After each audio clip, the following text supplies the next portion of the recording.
Well, everybody, it is calving season on my farm, and that means that no long overnight trips for me. So during this time of year, I get up, I feed in the morning, I check out all these girls that are behind me that are supposed to have been started calving, they haven't started yet, and then I've got a few hours where I can escape. So during calving season, I'm going to be running out on Fridays and doing lunch somewhere in the Alaskan Camper and calling that my adventure.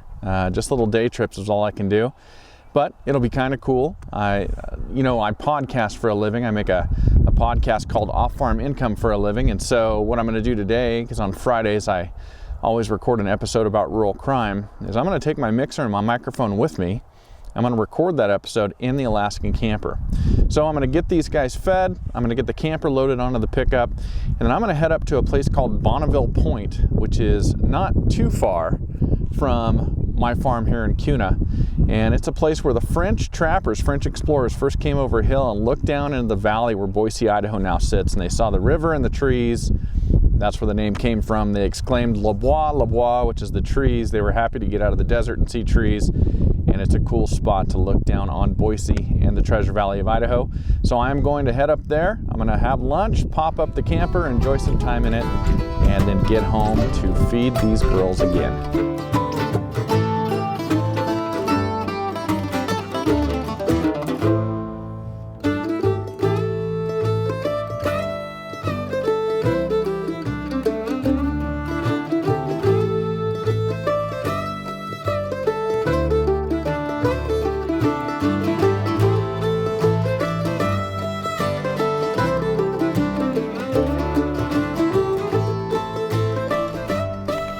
All right, so I bought one of these, they have a name on it. I don't even know if they have a name on it. But one of these deals for putting this on the drill to raise and lower the Rico Titan jacks. So I'm going to try it out today. But I wanted to show you guys this. I bought the off-brand one made in China, and then the war in Ukraine broke out, and maybe I shouldn't have done that. But it was like $20 cheaper for this one. So hopefully this thing works and makes it easier. Cranking it up by hand's not bad, but certainly from a time standpoint, and one of my goals is to get to where I don't have that inertia in my way, where I can just run over, I can get underneath this camper, get it on the truck, and go do something. My goal is to be able to run out whenever I get a free moment to go do something, to go do it. And when it comes to this and having the farm and all the other stuff that I've got to do, if there's any inertia at all, anything that makes it more difficult for me to do that, I'll talk myself out of it, or I'll find a reason I can't do it because it just feels like I don't have enough time in the day. So like what I'm doing today with just running up the road and having lunch in a nice place in my camper, kind of taking my cabin with me, I wouldn't do that if it was too difficult to get things going and get things set up. So that's why I bought this. That's the main reason. Do you need it? No. But for somebody in my situation, it's going to make it a lot easier to get away. All right, so I'm going to run this off of my drill. I'm not going to use my driver, and I think just because I want to be able to control the speed better, and I want to go slow if I need to go slow. And I also read somewhere, it might have been on Amazon in one of the reviews, but the gears in these jacks are not made for really fast turning. So I want to be able to control that speed. So I'm using the drill rather than the driver. Although this is made to go into a chuck, it won't just slip into the driver, but just something to keep in mind. All right, so I'm at 19 on this DeWalt drill. I'm going to go up to 21. Actually, I'm just going to go to max. And it's important to keep the drill straight, I think. If you get it angled at all, it kind of creates a bind, and it makes it more difficult for it to turn.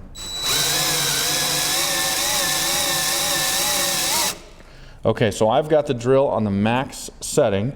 I guess it would be 22 on this DeWalt drill. And that started to work really, really well. And so I'll be making my way around the four corners to lift this thing. And hopefully once I get this dialed in, this will make quite a bit of a difference for me.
Okay, hopefully the wind's not too bad in this mic.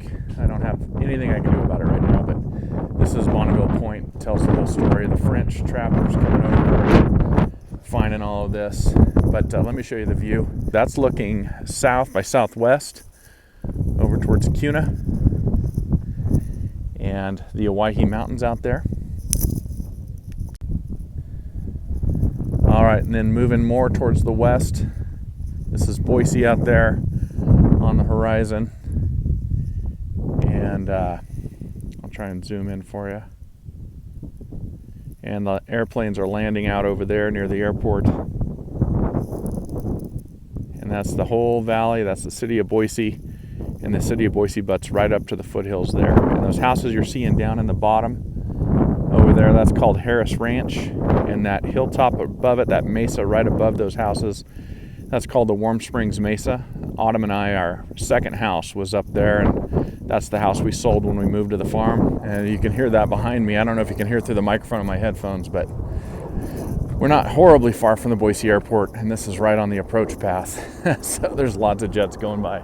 Oh, those are two A-10s, Warthogs right there. And they're based out of here, out of Gowan Field in our Air National Guard base. All right, let's get you guys up here. And then looking north, a couple houses down there, and then here's the Boise Mountains. There's two more A-10s coming in. See if I can catch them for you. They're out training today. And so this is looking off to the north, and hidden down in there is Lucky Peak Reservoir. Popular spot to go in the summer for sure. And then looking up these canyons off to the north and to the east, tons of winter habitat for deer and elk. You could sit up here in the evenings with a spotting scope and a pair of binoculars, and you could glass a lot of animals back in here. Really interesting area for deer to come down in winter. And of course, we've built all over their winter territory.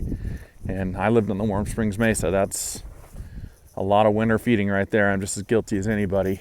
And it's unfortunate the way progress impacts wildlife. But we try and mitigate it.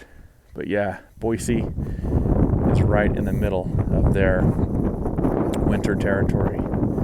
So there you are, Bonneville Point, beautiful Vista Point, up here to the south of Boise, looking down into that valley.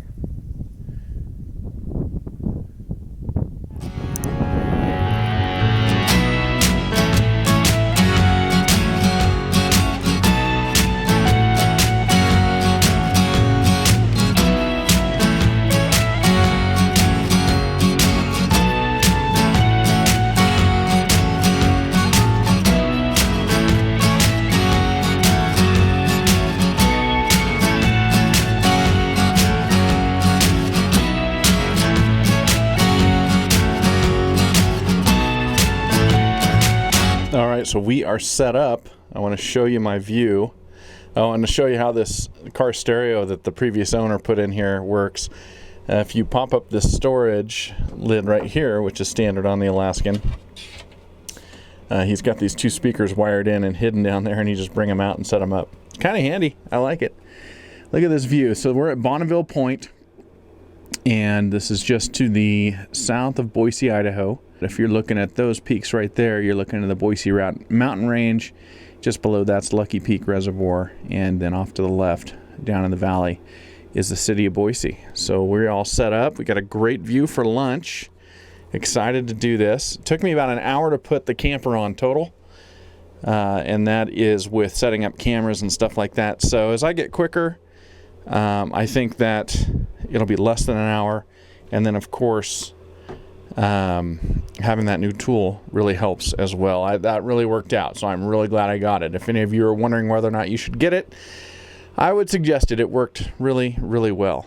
And here's my European lunch today: some salami, some lunch meat, an apple, some jalapeno stuffed olives. Oh, and I guess the American cheese. That's not very European for lunch. And here's my view out the other set of windows on the Alaskan.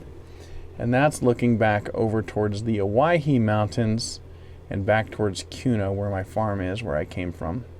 It's about a 30-minute drive from my farm to where we're sitting right now, which is kind of nice to get away for lunch. And there's very few people up here, so it's really cool.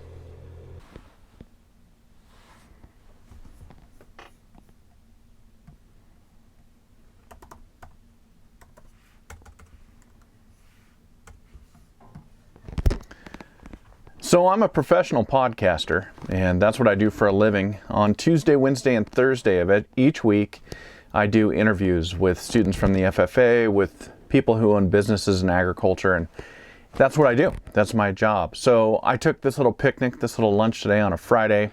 On Fridays, all I have to do is record an episode that's just me. I do an episode and I release it on Saturday mornings about rural crime. So my Alaskan turned out to be an excellent mobile podcasting studio. I'm able to bring along my mixer, my computer, my microphone, and set it up and do it right here out in this beautiful setting. And so super lucky to live in Idaho, where we've got all this public ground.